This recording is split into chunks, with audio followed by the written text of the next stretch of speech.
Assalamualaikum warahmatullahi wabarakatuh. Alhamdulillah, wassalatu wassalamu ala rasulillah wa ala alihi wa sahbihi wa mawalah, wa la hawla wa la quwwata illa billah. Amma ba'd, fad'a li salamati dinina wa dunyana wa ukhrana bi niyatid du'a wal qabul li ridha'illahi ta'ala. Al-Fatihah. Bismillahirrahmanirrahim. Ar-Rahmanirrahim. Iyyaka na'budu wa iyyaka nasta'in.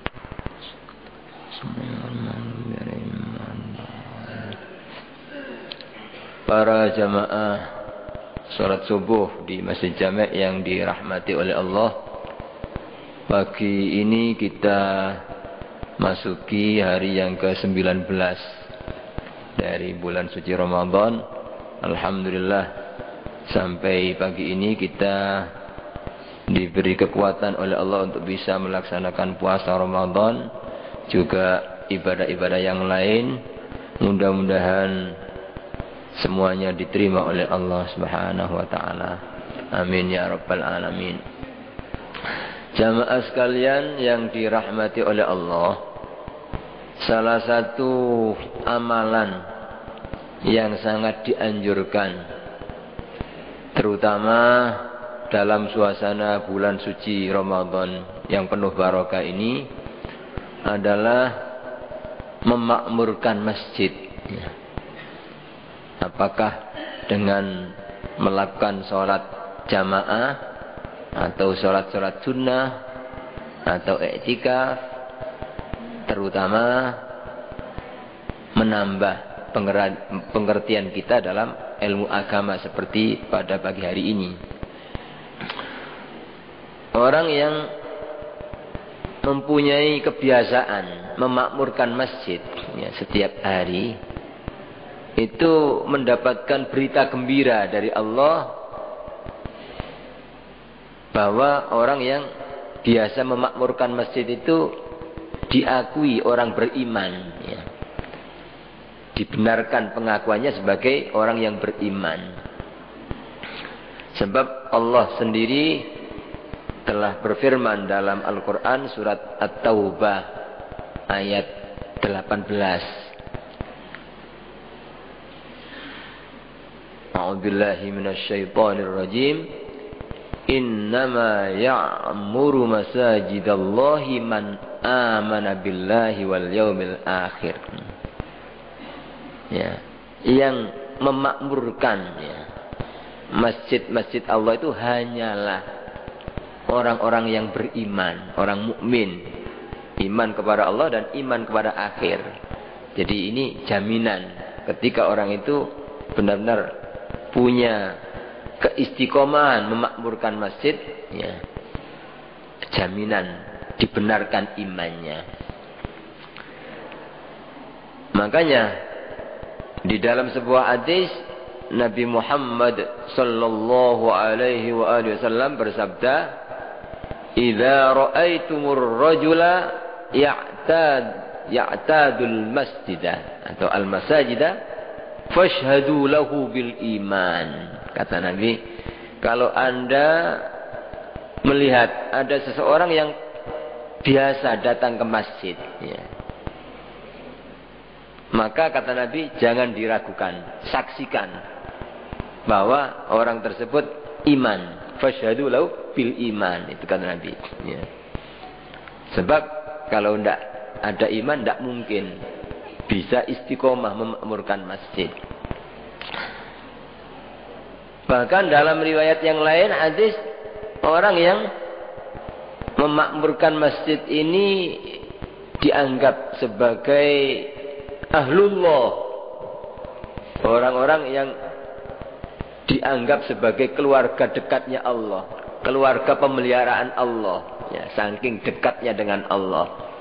Innama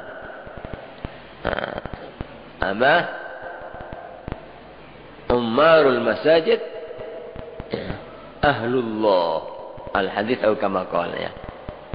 Orang-orang yang memakmurkan masjid itu hanyalah orang-orang yang dianggap ahlinya Allah. Ya, keluarga dekatnya Allah. Apalagi kalau seseorang itu saking istiqomahnya datang ke masjid, memakmurkan masjid sampai punya hati yang cinta kepada masjid.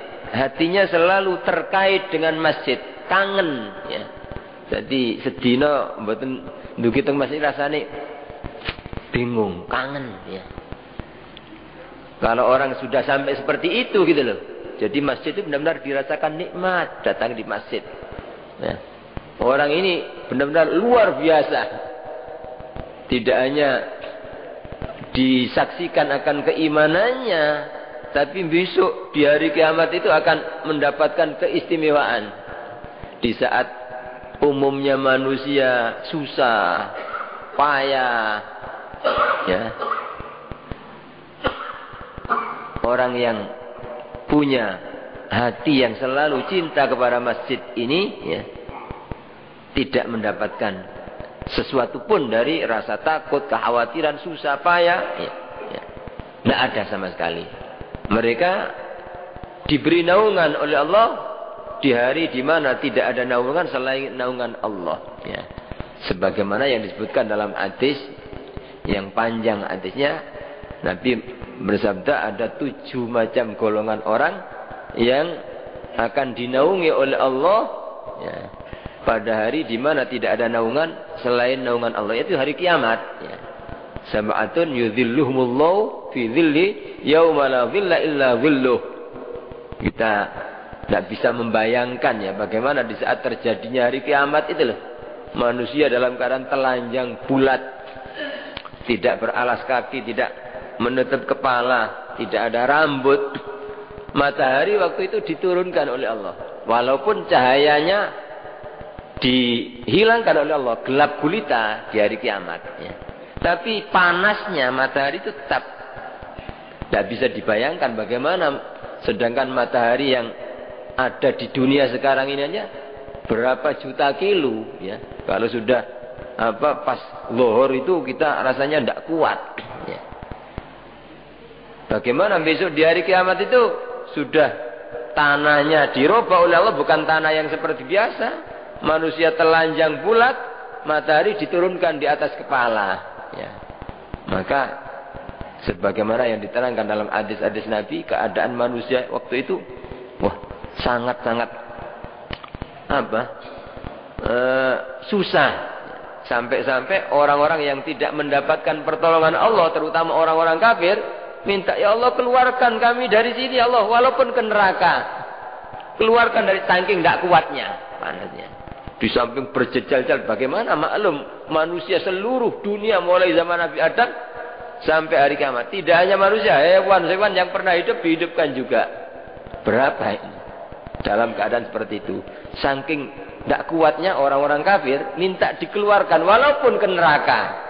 Padahal andaikan dipindahkan neraka lebih sangat dari itu, tapi saking tidak kuatnya. Ya, makanya diterangkan pada waktu itu orang keringatnya ada yang menutup badannya, tapi tidak bisa mati gitu loh. Mati itu hanya sekali di dunia. Kalau sudah dihidupkan di hari kiamat besok, tidak ada mati walaupun disiksa bagaimanapun saja. Ya. Ada yang keringatnya sampai di hidung, ada sampai di leher, ada yang sampai di perut dan lain sebagainya, tergantung amaliyahnya ketika di dunia. Tapi pada saat itu ada orang-orang tertentu gitu loh. Usume wong podo kepanasan, podo susah, tenang, mboten krasa panas. Ya. Tidak merasakan panas, tidak merasakan haus, tidak merasakan susah, tidak takut. Kenapa? Karena ada di bawah naungan rahmat Allah. Ya. Nah ini yang harus kita cari gitu loh. Ya. Ada 7 golongan orang kata Nabi. Yang pertama, imamun adil. Kalau ada pemimpin yang benar-benar adil ya. Kalau ada, tapi sangat langka ya. Adanya pemimpin yang adil, apalagi di zaman akhir seperti sekarang ini. Ya. Andai kata ada, wah ini luar biasa, sangat mulia itu. Ya. Ya, karena kalau ada pemimpin yang adil, ya, akan menjadi makmurnya seluruh rakyat, menjadi selamatnya, maka dapat pahalanya seluruh rakyat ini gitu loh. Kalau adil, ya, setiap hari dapat, kalau rakyat ini jadi orang baik ahli ibadah, dapat pahala ibadahnya seluruh rakyat, karena rakyat bisa makmur sergap ibadah karena pemimpinnya gitu. Ya. Tapi kalau pemimpin yang nggak adil, sebaliknya akan bisa menanggung dosanya seluruh rakyat. Tidak enak-enak jadi pemimpin, ya. Ya, tidak enak. Makanya kalau orang-orang dulu itu, ya, takut kalau diangkat jadi pemimpin itu apa? Bukan rebutan, bahkan bayar, bukan. Ya, tanpa bayar diminta itu loh, takut. Ya, kalau orang-orang zaman dulu. Yang kedua, wasyabun nasya'a fi ibadatillah. Pemuda yang aktif beribadah sejak muda sampai mati.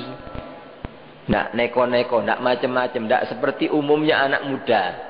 Kalau ada ini, wah, istimewa itu besok di hari kiamat. Ya. Yang ketiga, ya, wa rajulun dzakarallaha khalian fafadat ainahu. Kalau ada orang, ya, kalau disebut dalam hadis rajulun itu bukan orang laki-laki saja, ya. Berarti kalau orang perempuan tidak masuk, bukan. Jadi kalau disebut dalam hadis Quran rajul, walaupun asli artinya orang laki-laki tapi umum gitu loh. Ya. Walaupun orang perempuan, tapi kalau punya amalan seperti itu sama gitu.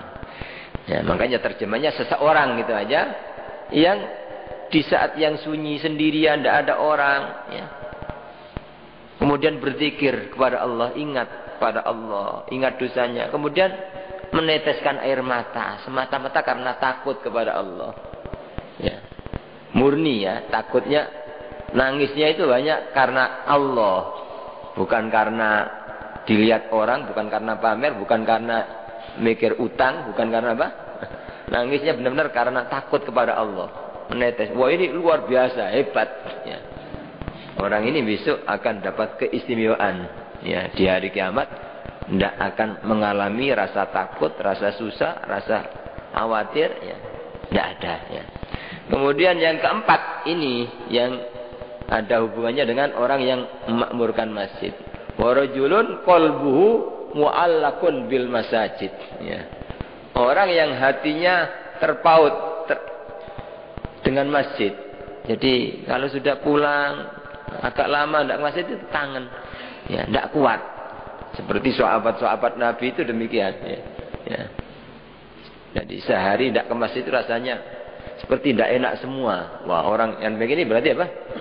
Sudah punya hati yang benar-benar bersih, ya. Itu besok dapat keistimewaan berada dalam naungan rahmat Allah di hari kiamat. Kemudian yang kelima, warjulun tasaddaqat bisadaqatin, ya. Ya, orang yang sedekah yang disamarkan, dirahasiakan. Jadi sampai saking samari, kata Nabi ini, tangan kanan mengeluarkan sedekah, tangan kiri tidak tahu. Maksudnya saking ikhlasi. Cara wong sing paling cedek, istrinya aja tidak tahu. Kalau orang ini, ya, anaknya tidak tahu. Apalagi orang lain tangganya, ini luar biasa, ya. Jadi orang yang sedekah samar ini akan dapat keistimewaan. Kemudian yang keenam, warajulani tahabba fillah ijtama'a fillah waftaraqa lillah, ya. Nah, kalau ada dua orang, apakah itu dua orang laki atau dua orang perempuan, ya, yang saling mencintai karena Allah. Jadi cinta bukan karena nafsu, bukan cinta karena watak, ya. Karena orang itu ganteng atau cantik, oh cinta. Itu cinta karena watak atau nafsu, ya. Tapi cinta karena Allah, tidak melihat apa kaya, apa melarat, apa ganteng, apa jelek, ya. Tidak melihat itu. Yang penting orang ini kok apa? Orang yang soleh, ahli ibadah, orang yang mukmin, ya. Orang yang senang berjuang, cinta, ya.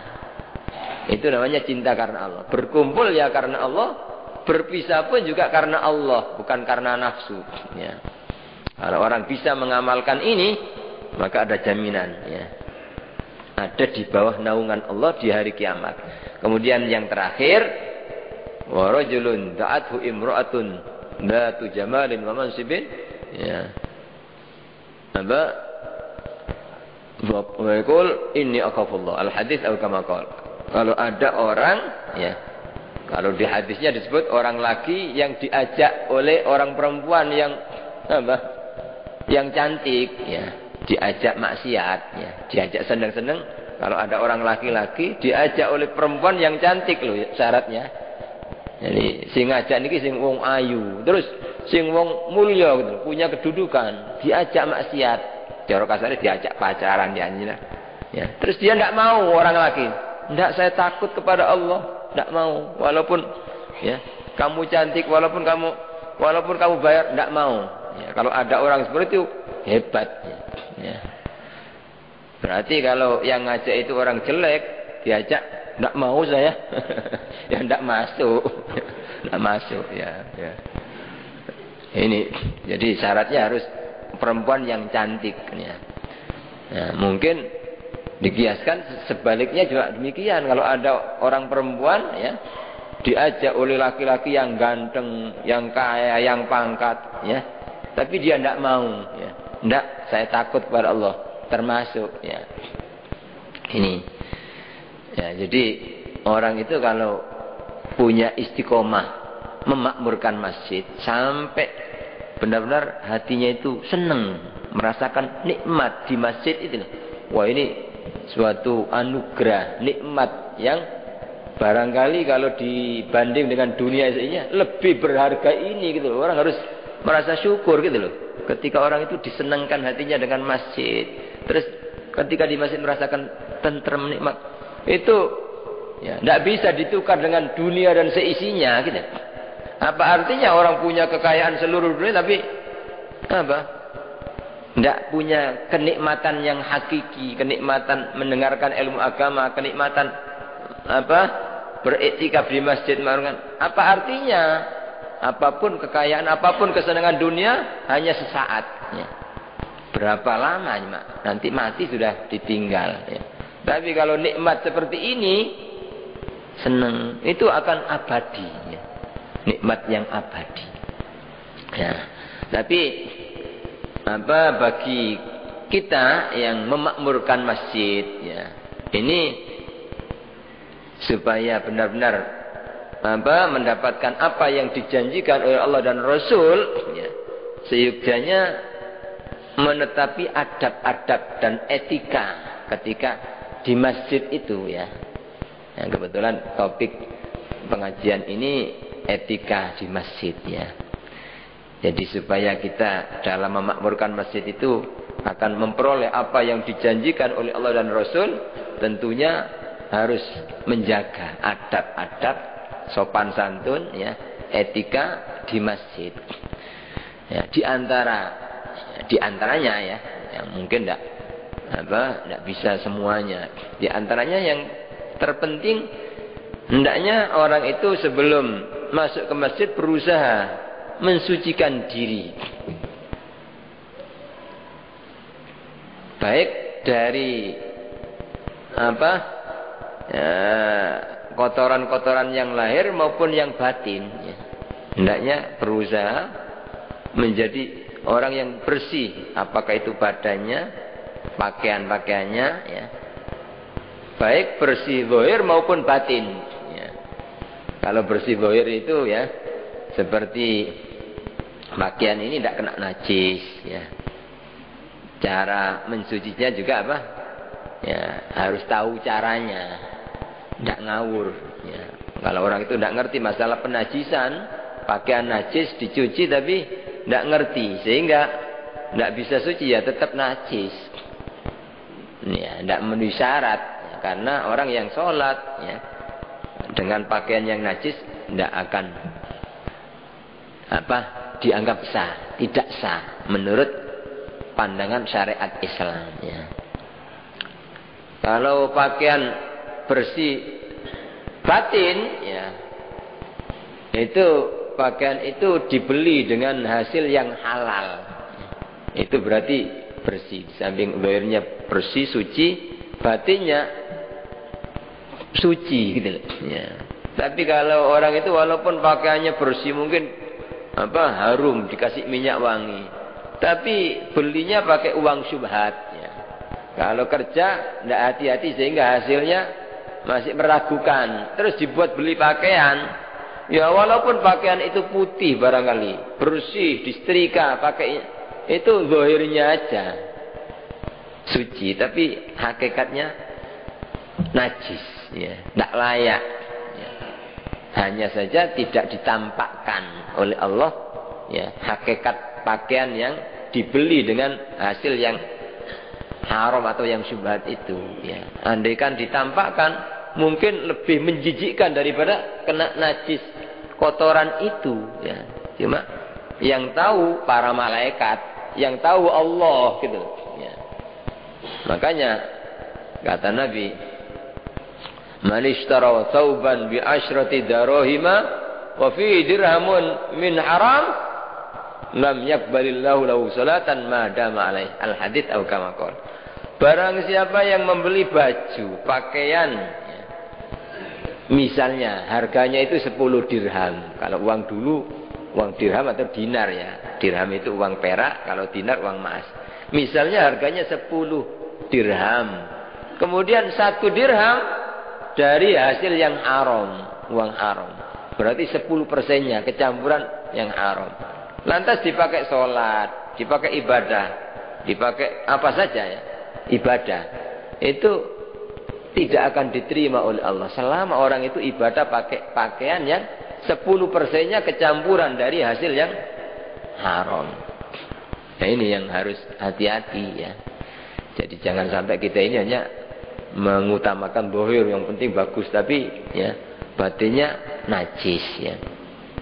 Itu makanya dikomentari kata oleh Al-Imam Abdullah bin Al-Haddad dalam kitab An-Nas'udiniyah. Coba ya betapa beratnya bahaya rizki yang haram itu. Sedangkan pakaian yang dibuat ibadah 10%-nya aja kecampuran yang haram menjadikan ibadah apapun tidak sah, tidak diterima, gitu. Bukan sekedar tidak sah, tidak diterima oleh Allah.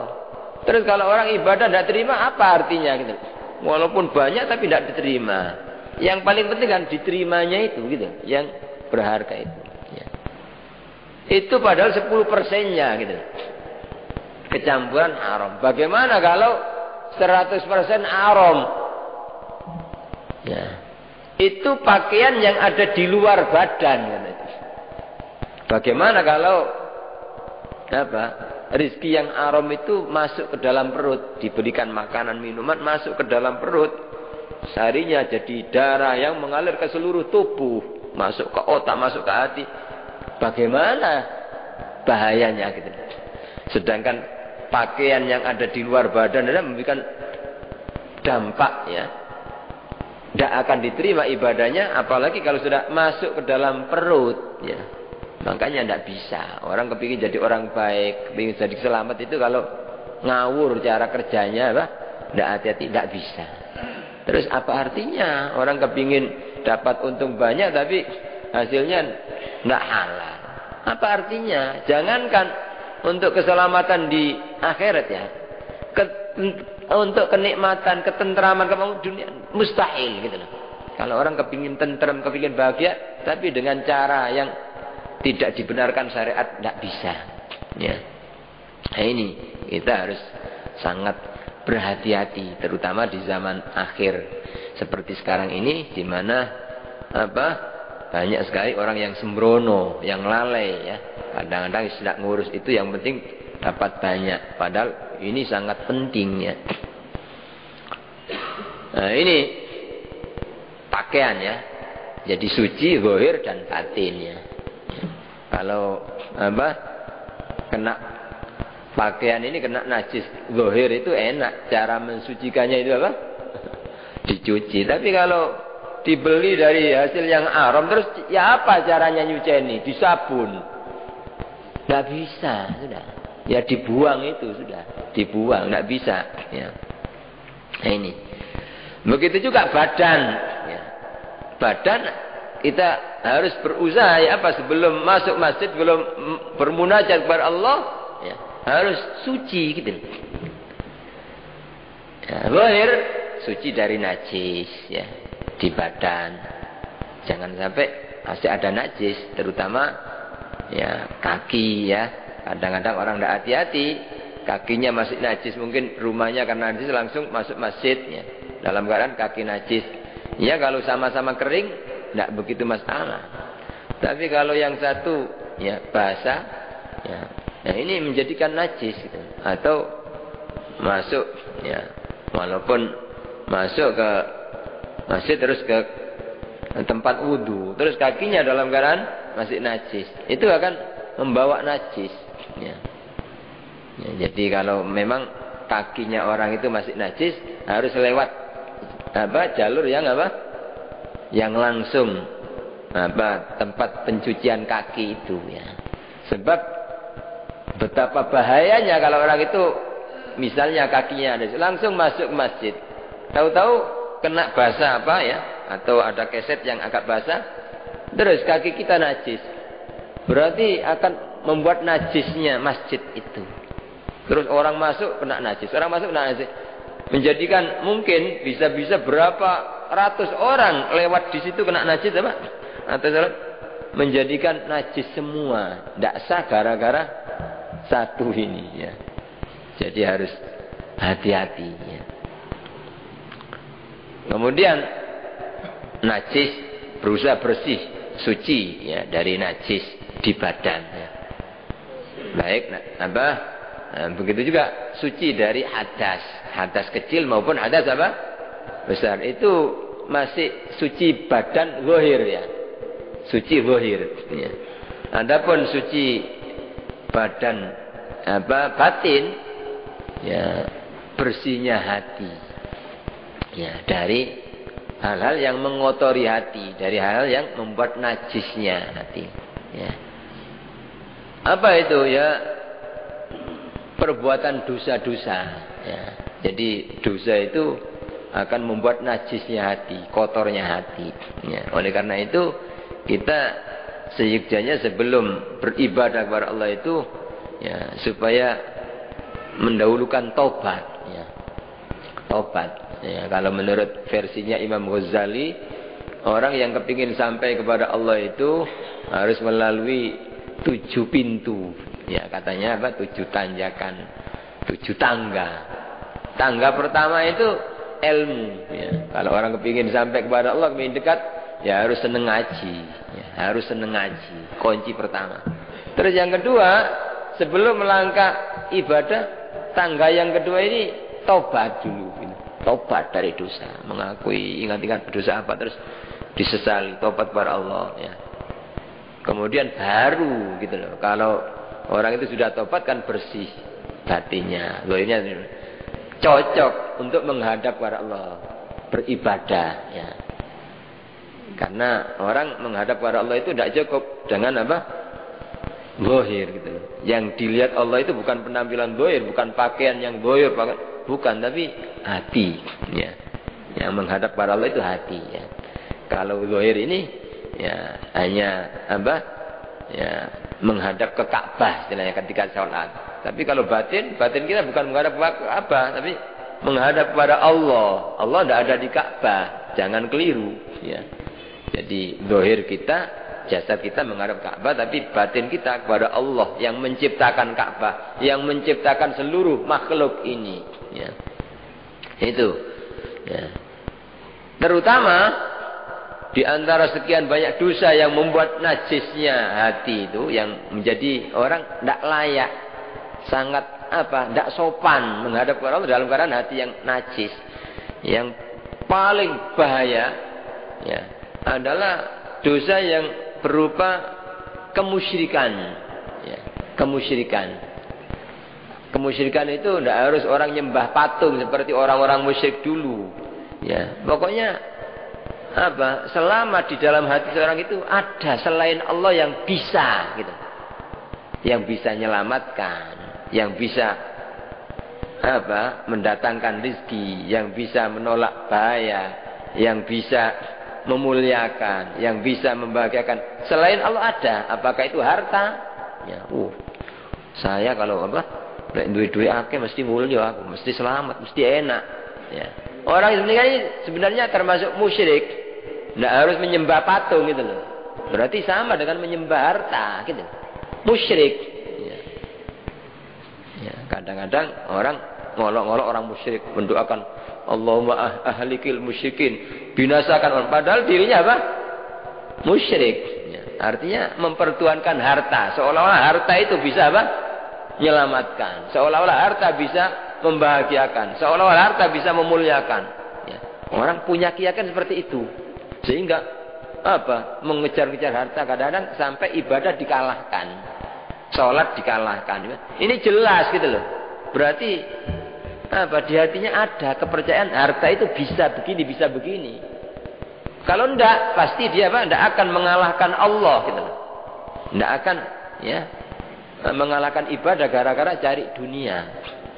Begitu juga kepinteran, titel, pangkat, jabatan. Kalau sampai ada di hati, karena ini saya menjadi mulia, karena ini saya menjadi selamat, karena ini saya, ya, ini termasuk syirik gitu. Ya, itu najis. Kata Allah dalam Al-Quran surat At-Taubah ayat 17-nya. Ya. Kalau tadi ayat 18. Ya, wa innama ya'muru man amana billah. Ayat sebelumnya itu berbunyi maka lil musyrikin ay ya'muru masajidallah.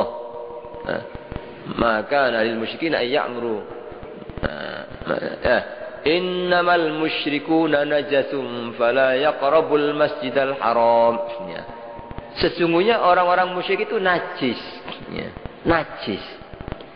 Jadi selama di hati itu ada kepercayaan bahwa selain Allah ada yang bisa menyelamatkan, ada yang bisa membahagiakan, ada yang bisa memuliakan. Apakah itu harta, apakah jabatan, pangkat, titel, kepinteran, ataukah mungkin orang, ya, itu diyakini bisa karena ini. Ya.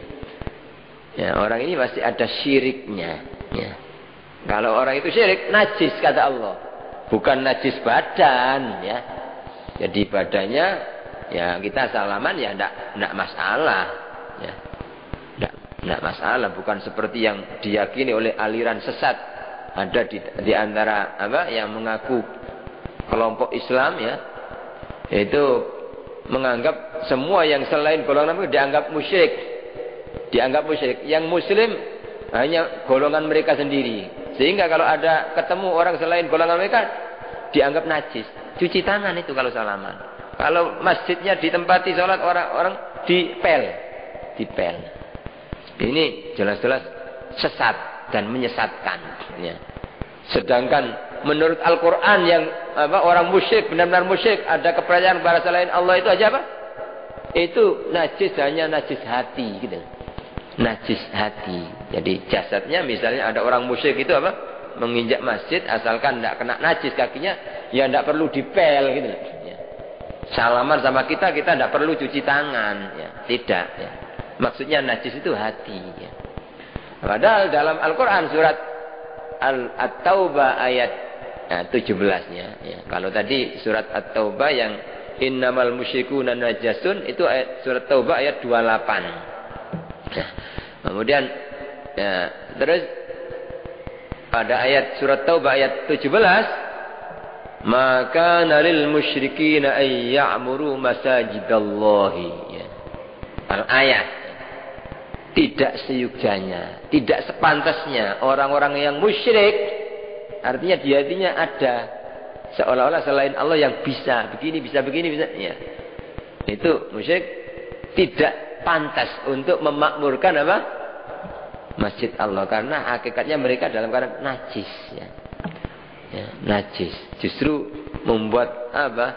Suasana apa dalam masjid itu menjadi tidak enak gara-gara orang yang hatinya najis ini. Ya. Nah, kemudian termasuk ya menurut hadis Nabi, orang yang dianggap musyrik itu ya, walaupun itu samar, umumnya orang tidak tahu. Kalau ada orang ibadah, ya, niatannya bukan karena Allah, Atau ya karena Allah tapi juga karena yang lain. Ya. Jadi ya mungkin ke masjid tapi niatnya ya cek dilem. Ya, mau cek dihormati, cek dikenal atau cek dikasih ini, cek dengan. Pokoknya ada supaya gini apa? Karena selain Allah. Ya. Itu berarti apa? Dikatakan riya. Ya. Jadi kalau tidak riya itu lawannya ikhlas itu bersih murni hanya karena Allah. Ya. Hanya kepingin keuntungan di akhirat, kepingin apa? Rahmat Allah, kepingin ridho Allah, kepingin diselamatkan oleh Allah, kepingin dibalas oleh Allah, kepingin hanya itu dari Allah.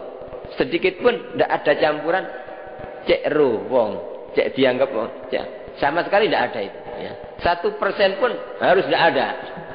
Selama masih ada, walaupun berapa persen, karena manusianya gitu loh. Ya. Selama masih ada, begitu itu masih dikatakan syirik. Artinya syirik itu campur gitu. Campur, ya.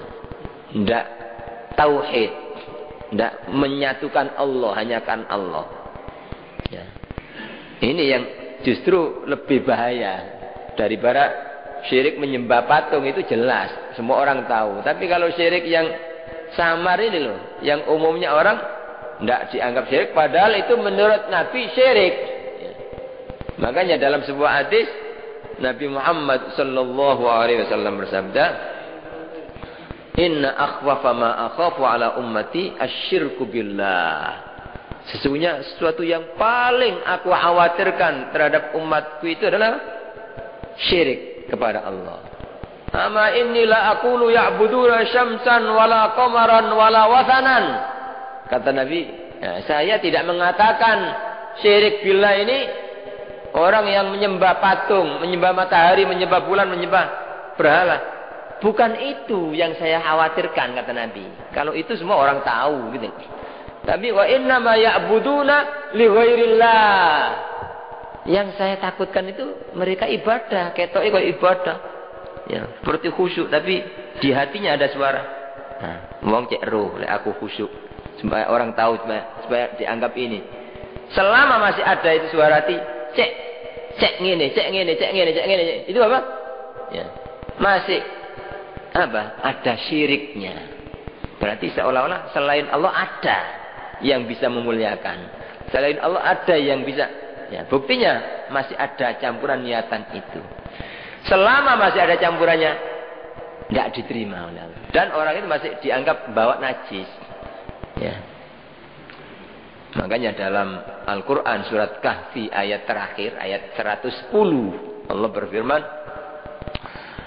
فَمَنْ كَانَ يَرْجُو لِقَاءَ رَبِّهِ فَلْيَعْمَلْ عَمَلًا صَالِحًا وَلَا يُشْرِكْ بِعِبَادَةِ رَبِّهِ أَحَدًا. Barang siapa yang mengharapkan ketemu Allah, ya apa? Siapa yang tidak kepingin ketemu Allah ya? Ketemu surga aja orang sudah luar biasa. Padahal surga ini makhluk Allah, gitu. Ciptaan Allah surga itu. Allah yang menciptakan. Ya, setiap orang beriman pasti kepingin ketemu Allah. Itu segala-galanya. Lebih dari surga dan semua isinya itu kecil. Ya. Ketemu Allah. Ya. Barang siapa yang mengharapkan ketemu Allah di Quran, falyamal amalan sholihan. Hendaklah beramal amal yang baik, amal yang maslahat. Ya. Terus ada syaratnya, wala yusyrik bi ibadati rabbih ahada. Jangan mencampur. Syirik ini artinya syirik mencampur. Jangan campur dengan ibadah Allah itu sesuatu pun, karena manusia atau karena ini, jangan. Ya. Berarti selama masih ada campur ya tidak akan bisa sampai kepada Allah, tidak akan bisa ketemu. Ini ya di antara adab yang terpenting barangkali Pak. Ya.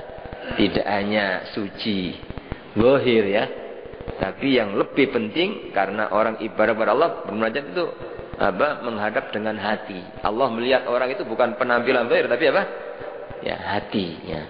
Jadi lebih sangat dipentingkan itu bersihnya hati dari apa? Dosa-dosa, terutama dosa yang paling berat ini dosa syirik yang tidak ada ampunannya. Kalau sampai mati tidak tobat, begitu terus. Setiap hari ibadah sih ono campuran. Ya, ya sudah, tidak ada. Berarti imannya tidak benar masih. Ya, imannya tidak benar. Ya. Ini di antara adab terpenting untuk mau masuk masjid itu diusahakan supaya bersih zahir dan batin. Ya. Kemudian di antara adab yang kedua, orang itu harus menjaga jangan sampai di masjid itu melakukan hal-hal yang mengganggu orang lain, karena masjid dan tempat berkumpulnya orang. Makanya kita diharapkan menjaga jangan sampai ada bau yang tidak enak, ya, apakah itu bau mulut atau bau badan, ya, itu supaya benar-benar dihilangkan.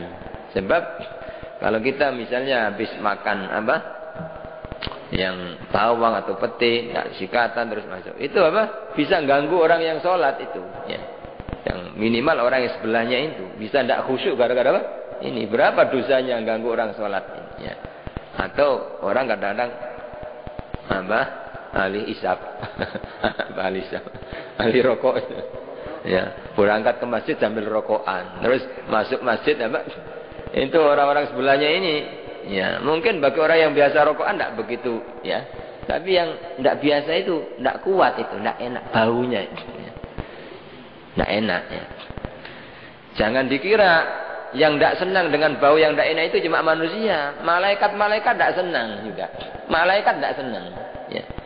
Nah, di masjid, di tempat-tempat itu, ya, tidak hanya manusia yang menghuni, yang ibadah itu, malaikat-malaikat juga ibadah, jin-jin juga ibadah di tengah-tengah kita ini.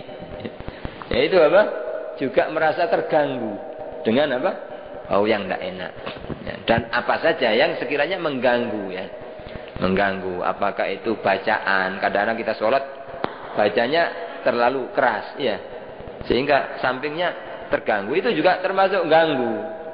Nah, harus dijaga, jangan sampai ganggu. Atau kalau sekarang banyak orang kadang-kadang bawa HP, ya, ini harus benar-benar dihati-hati, jangan sampai pas sholat bunyi, itu benar-benar ganggu dan kadang-kadang membuat terkejut orang itu. Ya, saya bisa mengatakan karena, ya, kemarin saya ngimami di satu tempat itu, pas tengah-tengah ngimami sholat, ada suara, bukan suara hanya mungkin SMS kaget gitu loh, seperti, ya, terkejut, ya. Ya, kalau orang punya jantung bisa ya, ini jadi harus benar-benar dijaga, ya, jangan sampai mengganggu, ya. Termasuk kadang-kadang di beberapa masjid musola itu kadang-kadang orang tua ngajak anak, ya, ngajak anak, anaknya belum ngerti, kadang-kadang lari-lari, ya, ganggu apalagi. Ini termasuk dosa, itu haram, ya, haram. Kadang-kadang orang punya datan, anakku cek dadi wong sing seneng nang masjid, ajak, masih kecil belum tahu, ya. Ini padahal belum waktunya gitu loh. Ya, belum waktunya. Nanti ada waktunya sendiri. Kalau sekiranya masih begitu, justru nanti yang dosa orang tuanya kalau ganggu. Kalau bisa nah, mungkin di belakang yang tidak sampai memutus soft, yang terus tidak ganggu, tidak rame, tidak lari-lari, tidak masalah, ya. Tapi kalau sampai ganggu, ini termasuk tidak beradab, ya, merusak akan ketentraman masjid itu, ya. Ya. Ini waktunya sudah barangkali hanya itu sebagian, ya, sebagian yang saya anggap penting, ya, untuk kita ketahui inti-intinya, ya. Itu yang bisa kami sampaikan. Barangkali ada yang ingin ini tanya. Ada satu pertanyaan. Yang pertama, rukun yang paling pokok dalam sholat itu adalah takbir yang pertama, takbiratul ihram ini sangat penting, ya. Itu niat itu sangat penting, harus pas niatnya. Nah, misalnya ketika kita niat pas takbir itu niat sholat terganggu, nah, lihat apa yang terganggu dari niat kita itu. Kalau hanya terganggu sampai mestinya khusyuk bisa kurang khusyuk, tapi sudah niat seperti niat sholat subuh saya dalam hati, ya, niat dalam hati. Saya sholat subuh. Saya niat sholat subuh fardu. Yang rukun 3 itu yang harus. Saya niat sholat terus subuh fardu. Ya. Masalah menghadap kiblat tidak wajib. Rakaatnya tidak wajib disebutkan. Makmum adaan. Kalau makmum ya makmum, tapi tidak harus pas takbir. Walaupun habis itu terus saya makmum, tidak masalah. Cuma yang pas Allah itu masuk ketika sholat fardu 3 ini. Saya niat sholat fardu subuh. Allahu Akbar, sudah sah. Kalau 3 itu sudah masuk ya, ketika takbir hanya mungkin kurang begitu karena ada suara kurang konsentrasi, ya sudah sah itu. Sudah sah. Tidak boleh dibatalkan lagi. Tidak boleh dibatalkan lagi. Ya. Artinya tidak boleh takbir lagi, tidak boleh. Justru kalau takbir lagi, takbir yang kedua ini batal. Takbir yang kedua batal. Kenapa? Karena tadi sudah sah. Terus dia dalam keadaan sholat, dia melakukan sholat lagi. Kan berarti takbir yang kedua membatalkan. Baru nanti kalau setelah yang kedua, takbir lagi. Seperti itu gitu loh. Yang kedua masih ragu, padahal sudah sah. Istilahnya ya, ragu. Terus takbir yang ketiga. Baru yang ketiga sah. Karena pada saat yang kedua batal. Setelah batal terus mulai lagi yang ketiga. Ya. Tapi kalau terganggunya tadi sampai menyebabkan mestinya 3 tadi yang dimasuk dalam hati ketika takbir Allahu Akbar, ternyata gara-gara terganggu sampai tidak ada fardunya, tidak masuk. Ya. Atau tidak ada subuhnya, tidak terucap. Saya niat sholat fardu Allahu Akbar. Kalau sampai terganggunya sampai mengurangi ya syarat niat ini ya tidak sah gitu. Harus takbir lagi. Harus takbir lagi. Ya. Sampun paham ya gitu ya. Ya, jadi dilihat dulu terganggunya apa ya. Ya. Kemudian yang kedua, kalau kita misalnya jamaah di mana saja, di masjid atau mushola, terus kita mendapati imam yang kalau menurut penilaian kita benar-benar tidak memenuhi syarat Fatihahnya. Misalnya baca hak dibaca hak Ar-Rahmanir Rahim misalnya. Jelas berubah karena hak jadi hak. Atau hamzah jadi ain. Iyyaka na'budu ya. Hamzah jadi ain. Jelas berubah. Atau ada tasydidnya menjadi hilang tasydidnya. Iyyaka na'budu menjadi iyyaka na'budu wa iyyaka nasta'in. Jelas ya. Atau bismillahirrahmanirrahim. Tidak ada tasydidnya ngurangi huruf. Jelas ya. Begitu jelas batal. Kalau kita sudah tahu bahwa ada kesalahan fatal gitu loh. Kesalahan ya fatal. Itu kita tahu ya kita harus niat pisah dari imam ya. Niat pisah artinya saya dalam hati saya tak sholat sendiri ya. Terus bacaan sendiri tidak usah terikat sama imam. Kalau bacaannya selesai ya rukuk, tidak usah lihat orang, tidak usah ngurus, tidak usah sungkan ya opong kok dianggap, tidak usah ya. Yang penting kita menjalankan syariat ya. Karena menurut saya imamnya tidak saya, harus saya ya. Harus saya sendiri. Masalah orang lain menganggap apa itu terserah, saya tidak buat-buat karena saya Allah. Yang salah yang suudzon kepada salah ya. Jadi saya melaksanakan syariat ya. Kalau memang yakin bahwa ada salah fatal. Nah. Maaf karena Ustaz.